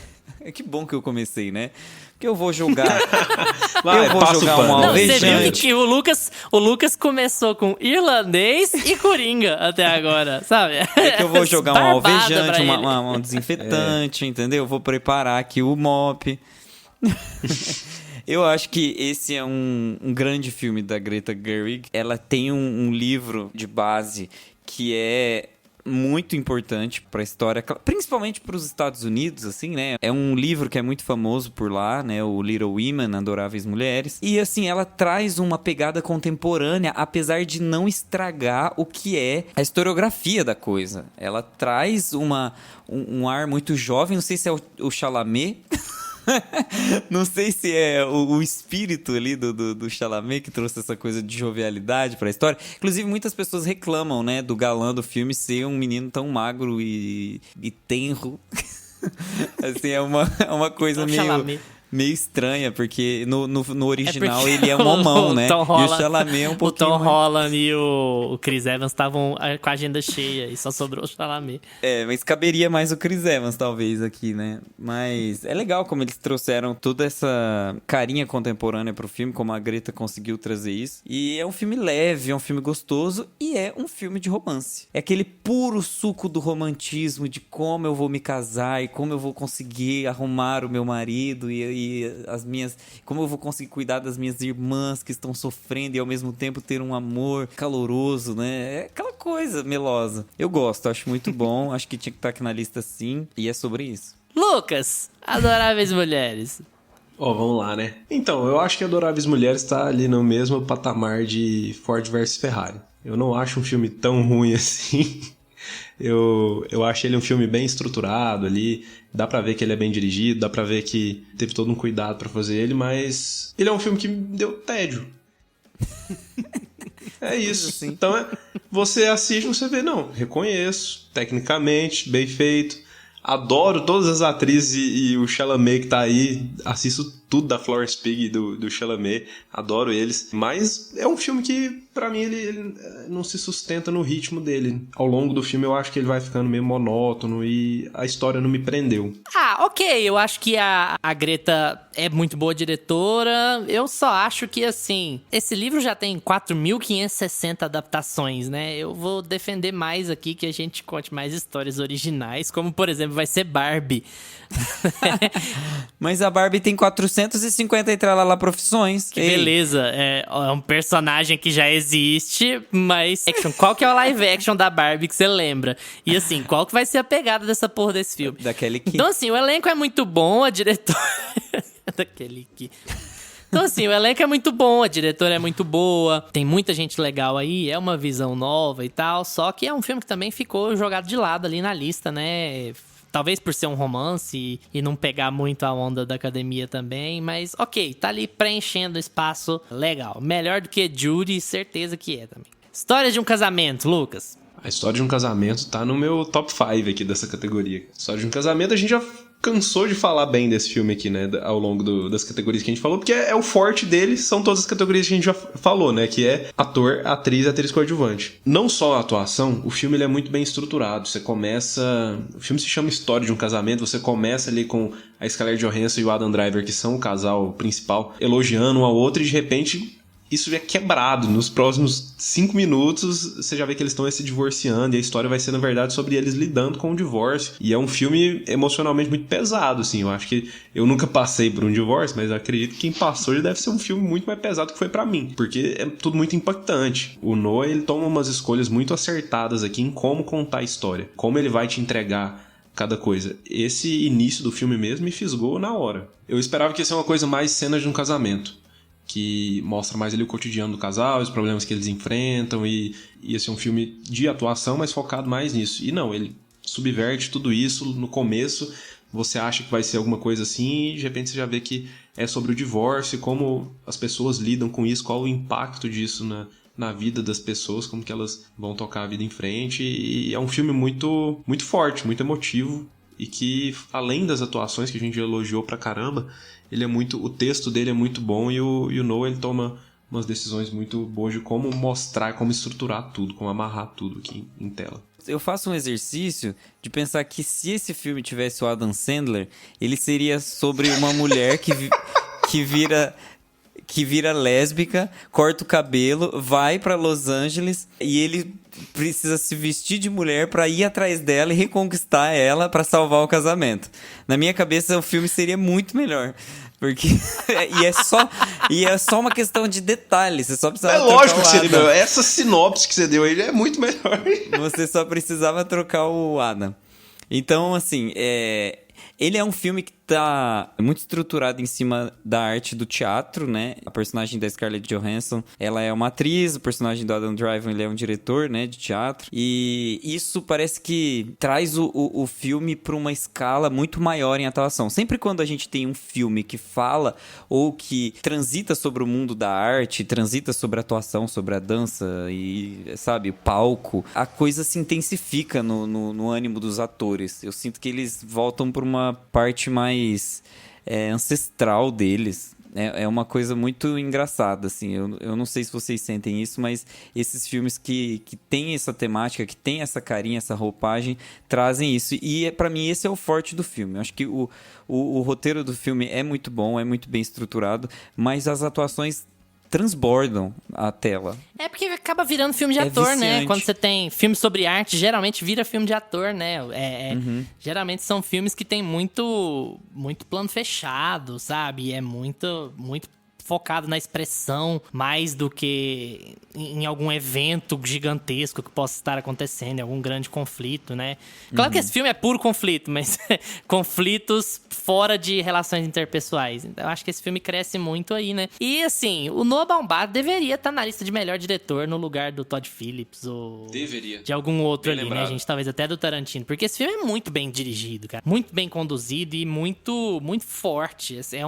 Talvez seja o drama mais pesado que eu já vi, assim, sabe? Ele é um filme que te deixa muito mal quando você sai dele. Num bom sentido, se é que é possível. Ele te impacta muito. Muito. Isso muito por conta dos atores também, mas tudo é muito redondinho, né? A atuação, o roteiro, a direção. Até acho que ele deveria ter recebido mais amor do que ele recebeu, mas, né? Netflix, de novo. 1917. Gusta. Era o meu preferido da lista. Eu gostei muito desse filme. Na época eu não tava dando valor suficiente pra Parasita, só olhando em retrospecto, agora que a gente sabe o valor que Parasita tem. Eu era apaixonado em 1917. Eu não sei o que tinha me atraído, mas eu sempre gostei muito da parte técnica das coisas. Eu ficava assim, vasculhando a internet pra saber como foi feita cada cena. Eu apostei, inclusive, em 1917 pra levar o Oscar. Ou foi em Era Uma Vez em Hollywood? Eu achava que um desses dois ia ganhar, mas o meu preferido, o meu coração, tava em 1917. Até hoje, acho que é um dos filmes que mais enganam no quesito de plano sequência. Ele foi feito pra isso, ele foi feito pra ser um marco de plano sequência, e ele consegue ser. Ele realmente tem parâmetros técnicos que vão ser difíceis um diretor pensar em alcançar sem estudo, sem ensaio, sem, sabe, sem uma boa equipe, porque é um filme, sempre a gente fala aqui que um filme não é feito só por um diretor ou só por uma pessoa, um ator, é uma equipe imensa por trás, e aqui é um exemplo de trabalho em equipe, sabe? É todo mundo trabalhando junto para aquilo ficar bonito na tela. E eu lembro de ter visto no cinema. Eu fiquei muito impressionado com esse filme. Era um dos meus preferidos real. Mas depois a gente fala sobre Parasita. Ele era um dos meus preferidos também, tô com gosto aí. Eu também assisti, não eram todos esses filmes. Até que nesse ano a gente teve a maioria deles no cinema até o dia da premiação, né? Mas não foram todos dessa categoria que já estavam no cinema aqui no Brasil pra gente. Mas 1917 foi um dos que eu consegui ver no cinema ainda. E, cara, eu fiquei muito impactado também. Eu adorei ver esse filme no cinema. Eu acho também ele, tecnicamente, assim, ficava pensando toda hora em como que foi filmado aquilo. E um exercício que eu tentei fazer também com esse filme é, tá, beleza, mas e se eu não soubesse o que é um plano de sequência? Se eu não soubesse de como que ele foi feito, assim, será que eu ia gostar do filme assim também? E eu parei pra tentar fazer isso enquanto eu tava vendo o filme. E eu adorei o filme. Pra mim é aquele exemplo de Top Gun, que é simples, tem nada demais. Quando você para pra assistir o filme, se você não souber de nada, como ele foi feito, é um filme simples, só que excelente, bem redondinho, uma história bem contada. A proposta dele é levar aquele personagem do ponto A ao ponto B e ele vai enfrentar os desafios. E é tudo muito real, a gente sente que a gente tá junto com aquele personagem naquela jornada, no meio daquela guerra. E eu acho que o jeito que o Sam Mendes escolhe de fazer isso, nesse plano de sequência, além de ficar tecnicamente, visualmente muito bem feito, dá uma imersão maior, assim, pra gente estar naquela história que não tem nada demais ali, mas que faz a gente estar dentro daquela época. Era Uma Vez em Hollywood. Na época, eu gostei muito do filme quando eu saí do cinema, mas fiquei com aquela sensação de que eu esperava mais do Tarantino, porque o Tarantino a gente sempre espera aquela mistura de ação e comédia, aquele jeito único, né, que ele tem ali de contar a história. E aqui a gente tem muito do Tarantino, inclusive eu acho que se não fosse ele, se fosse qualquer outro diretor, esse filme ia me dar um tédio do caramba no meio dele, porque tem muito tempo ali, uns 40 minutos do filme que não acontece nada, que é só o Brad Pitt dirigindo pela cidade, arrumando antena. Mas por estar na mão do Tarantino, eu acho que ele consegue entregar uma coisa muito pela estética também dele, muito pela ambientação, da escolha da trilha sonora, e você sente a mão do Tarantino aqui, apesar de ser uma coisa um pouco diferente, uma homenagem àqueles anos do cinema, né, que ele quer fazer. Mas também tem aquela pegada que é bem característica do Tarantino, né? Eu vou pegar um momento específico da história aqui e vou contar como se fosse a minha versão. O que eu queria que tivesse acontecido com esses filhos da puta. E é isso que ele entrega no final também. O elenco não tem nem o que falar, né? Tem Leonardo DiCaprio, Brad Pitt, Margot Robbie, que tá muito bem aqui, mas que foi subaproveitada, né? Vamos combinar. Dava pra ter feito mais com a Margot Robbie aqui. Eu senti que... Eu achei que ela ia aparecer mais no filme, que ela ia ter mais importância. Não que ela não tenha importância narrativa, mas ela fica meio de escanteio ali do meio pro fim. Mas é um filme muito bom. Eles conseguiram encontrar uma sósia praticamente da Sharon Tate. A Margot Robbie é muito parecida com ela. Eu tenho a impressão de que Era Uma Vez em Hollywood poderia ter sido uma série se o Tarantino tivesse... Eu vou desistir um pouco do cinema e vou fazer uma série original pra Netflix. Daria pra esticar uns 6 episódios ali, contar ali dos bastidores... Dava, tinha história pra esticar ali, sabe? Dava pra fazer um episódio sobre os bastidores de um personagem, fazer um filler ali. Na verdade, o filme é um amontoado de fillers. O filme é um grande filler. O filme é um filler da carreira do Tarantino, O filme, né? na verdade, são os últimos 15 minutos ali, que é o botar fogo nas coisas. O resto é filler. Mas não é. É o que a gente tá falando. Nossa, é muito. Você definiu o filme. 1h40, o filme não acontece. Aí ele engrena, assim, na última parte e acontece todo, realmente. Eu gosto do filme. Acho que o Tarantino não errou aqui. Dá pra sentir que ele fez o filme que ele queria fazer. Quando o diretor perde a mão, a gente percebe. E aqui não tem isso. Ele tem controle sobre o tempo de tela, ele tem controle sobre o tipo de cena que ele quer fazer. É o filme que o Tarantino queria mostrar pra gente. Não é o melhor dele, mas ele conta uma história até importante, né? É uma história legal ali de ser ouvida, de ser apreciada. Então, é válido. Eu gosto desse filme de um jeito diferente, assim, né? Eu acho que esse filme tem que ser encarado de forma muito diferente. Ele tem uma proposta muito mais das referências do Tarantino do que do próprio Tarantino, né? Ele é um cara extremamente ligado em cinema não americano e tal. Então, assim, ele não teria problema nenhum em fazer um filme mais contemplativo, mais de ambientação. Acho que ele até demorou a fazer, né? Esperou 10 filmes pra poder fazer um. Eu acho o filme muito agradável de forma geral, assim, sabe? O filme é muito ensolarado, ele vai te contando uma série de histórias, assim. Eu não poderia falar mal desse filme e ter gostado de Licorice Pizza, por exemplo. Eu acho que tem algumas semelhanças entre como a história é contada e qual era o objetivo da direção do roteiro ali, sabe? É meio de te colocar naquele lugar, na medida do possível. E ao invés de fazer isso pelo ponto de vista de um personagem ou dois, ele faz isso contando histórias.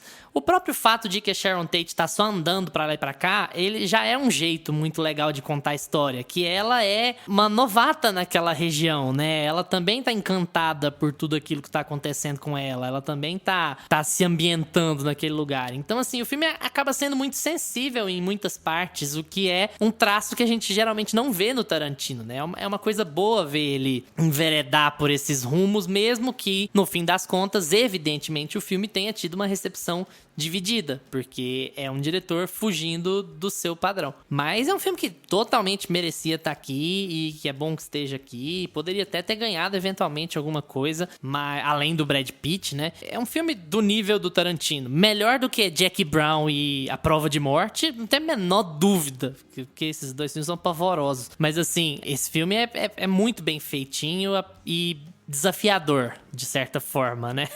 Eu gosto muito dele por causa disso. Uma coisa que contribui muito é a ambientação dele. O Tarantino, além do lance que todo mundo já comenta sobre ele, dele sempre acertar na trilha sonora, a ambientação parece que você tá assistindo um filme assim, que você sente que é um filme gostoso e que você já gosta daqueles personagens. E até a questão dele deixar a Sharon Tate só andando pra lá e pra cá, como você falou, e no final, e você vai te deixando curioso de o que ele vai fazer com ela. A gente sabe o que é o fim da vida dela. O que ele vai fazer? Como que ele vai lidar com essa história no fim daqui? E eu acho que ele dá uma subvertida também. A gente sai com aquela sensação de o filme ser tão bom assim. Eu já vi 3 vezes.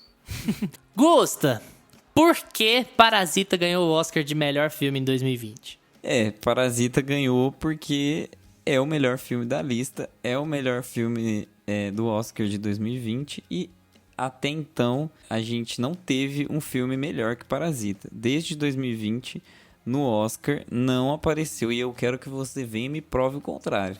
Não teve um filme que superou Parasita. E Hollywood, assim, treme as pernas, porque agora a gente deu um prêmio para um filme estrangeiro, um filme estrangeiro em uma categoria que a gente deveria dar para os nossos, né? Deveria ter dado para algum filme americano. E a gente agora abriu um precedente e a gente vai ter que superar o precedente. E esse precedente ainda não foi superado. A estrutura narrativa de Parasita é interessantíssima, não é qualquer um que monta um filme em que você tem protagonistas que se tornam vilões e que, ao mesmo tempo, subvertem essa noção de protagonista e vilão dentro da trama. Então, cria-se subtramas que vão subvertendo o próprio desenvolvimento do personagem. Sabe?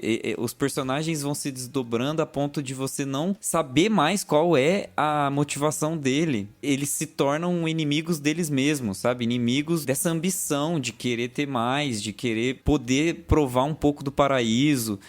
Cara, são várias metáforas que o filme cria em torno da própria jornada de cada um daqueles personagens ali dentro. Se você pegar um personagem, pescar um personagem e fazer uma história dele separado, você consegue derivar um filme. De tanto que os personagens são bem desenhadinhos, de tanto que as histórias são bem contadas. Esse é o ponto de Parasita, sabe? É você conseguir contar uma história em que existem personagens complexos convivendo no mesmo ambiente e fechar uma história com essa complexidade, né? Parasita, a gente consegue fazer um episódio de 3 horas de Parasita. Eu não sei, vou deixar vocês comentarem aí também.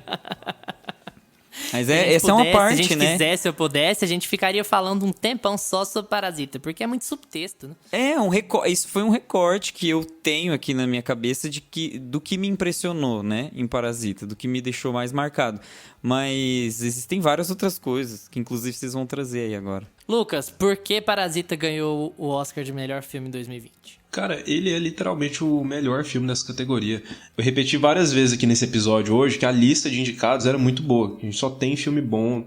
É um dos melhores anos, assim, acho que dos últimos 5 anos. Talvez 2020 seja o melhor. Só que Parasita, cara, eu acho que é o filme que mais me surpreendeu de todos. E é um filme feito no detalhe, assim, tudo que você for pensar tá muito bem estruturado, tá muito bem amarrado, muito bem feito. E é um filme que não tem como nem você prever pra onde ele vai. Você pode tentar prever, você pode até tomar um spoiler que a gente falar aqui, mas você não consegue prever pra onde ele vai, pra quem que ele vai dar atenção agora na história, o que tal personagem vai, qual que vai ser o fim de tal personagem. Então é um filme que subverte muito as coisas e que tem muitas camadas e transita por vários gêneros e ao mesmo tempo ele consegue passar a mensagem que ele quer e trabalhar muito bem os dramas de todos os personagens. E eu lembro que eu não dava nada pra Parasita. Eu fui assistir assim, começaram a falar bem do filme aqui, tá tendo uma repercussão, filme sul-coreano que foi pro Oscar e tal, vamos dar uma atenção aqui, vamos ver. Esperava que talvez fosse mais um art house, mas, cara, nada disso. Parasita subverte qualquer ideia que você tiver sobre o filme e ao mesmo tempo que é aquele filme gostoso de assistir, é um filme que te toca, assim, que você fica pensando e querendo discutir, falar sobre ele, não só pelo jeito que ele é feito tecnicamente, mas pela mensagem que ele passa também e o contexto social que ele se ambienta. E, cara, Parasita não tinha filme pra bater ele aqui esse ano. A gente fez nossas apostas aí com base no que a gente já conhece da academia, né, do histórico da academia e dos Oscar pitch que tinha aí nessa lista, e era uma lista muito boa, filmes muito bons, mas Parasita tinha esse fator surpresa, né? Eu não sei qual de vocês dois que falou isso antes, mas assim, você nunca sabe aonde esse filme vai parar. Você nunca sabe onde esse filme vai parar. Você não tem jeito. Tem como. Você vai assistindo e fala, beleza, a história vai ser sobre tal coisa. Não, beleza, vai ser sobre outra. Não, parece que vai ser sobre outra. E vai virando. E nunca é uma coisa plot twist em cima de plot twist, ou uma coisa meio Shyamalan, sabe? Eu vou fazer um plot twist só porque eu tenho que fazer. É sempre assim, a história vai se encaminhando pra outros rumos. É quase como se fosse um documentário ao invés de uma ficção, sabe? Quase como se o diretor estivesse acompanhando uma família muito maluca. De tão fluido que é o ritmo da história e, assim, do tanto que ele é bem atuado, que ele é bem escrito, que ele é bem dirigido, que ele é bem conduzido, ele é surpreendente, ele é inovador, ele é elétrico. E tem uma coisa muito legal nele também, que assim, ele não tá fazendo uma crítica ao capitalismo em si, ele tá falando de um grupo de arrivistas, não de revolucionários. Não é gente que quer destruir aquele sistema, é gente que quer ser aquelas pessoas. Eles querem ser ricos, eles querem morar naquela casa, eles querem aquela vida. E aí você tem um outro grupo de arrivistas que entra no meio do caminho, e aí a coisa vai se complicando e vai se embolando de um jeito assim. É incrível, é incrível. Vou falar pela terceira vez hoje. É muito difícil imaginar um americano conduzindo um filme desse jeito. Acho que até por questões culturais. Eu acho que um grande fator que levou Parasita a ganhar melhor filme aqui também é um fator cultural. A gente tá ali na rasteira do último ano do Trump no governo, sabe? Um cara que transformou o nacionalismo numa coisa que você tem que duvidar, tem que ter um pé atrás sobre ele, sabe? E é claro que isso influencia a academia, porque embora seja um grupo de pessoas milionárias e alheias à realidade do mundo, a arte sempre se deu muito bem no campo progressista, né? Sempre puxou muito pro lado do campo progressista. E assim, eu acho que Parasita ter ganhado é um enorme sinal de que, olha, a gente não é tão desligado do mundo como a gente parece ser. A gente sabe que a gente é mimado e bilionário e que são mega estúdios que comandam isso tudo, que a gente não tem a ilusão de ser pessoas comuns ou de mudar o mundo, não é isso. Mas a gente também não é desligado da merda que o mundo é, sabe? E das merdas que a gente mesmo tá fazendo. Existe uma espécie... É claro, eu tô romantizando uma coisa, não é tão relevante assim no fim das contas. Mas falando em termos de impacto cultural, é uma resposta a tudo que estava acontecendo. Tanto é que quando as coisas deram uma acalmada por lá, a tendência diminuiu, né?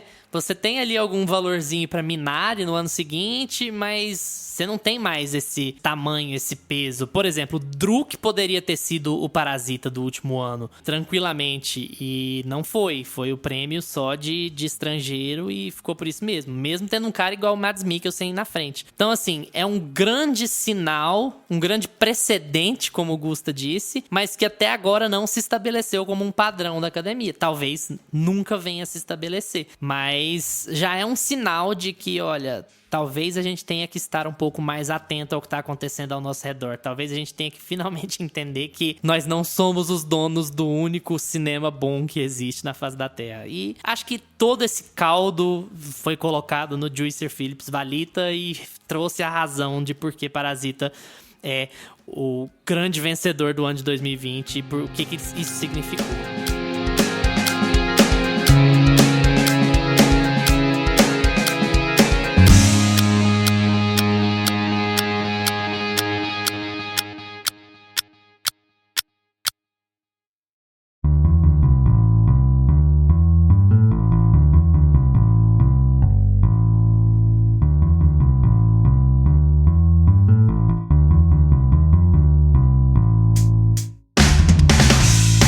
E aí, pessoal, gostaram do episódio? Concordaram ou discordaram muito da gente? Então vamos trocar uma ideia no Instagram ou no Twitter, @meiapantufa, porque a gente responde tudo que aparece por lá.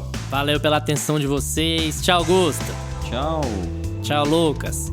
Tchau. Lembrem-se de seguir a gente no seu agregador de podcasts preferido. Spotify, Apple for Podcasts, Deezer, Amazon Music. Terça-feira que vem a gente tá de volta com mais Meia Pantufa pra vocês. Tchau! Este podcast tem locuções de Lucas Meleiro e Carla Ribeiro e edição de Luiz Leão.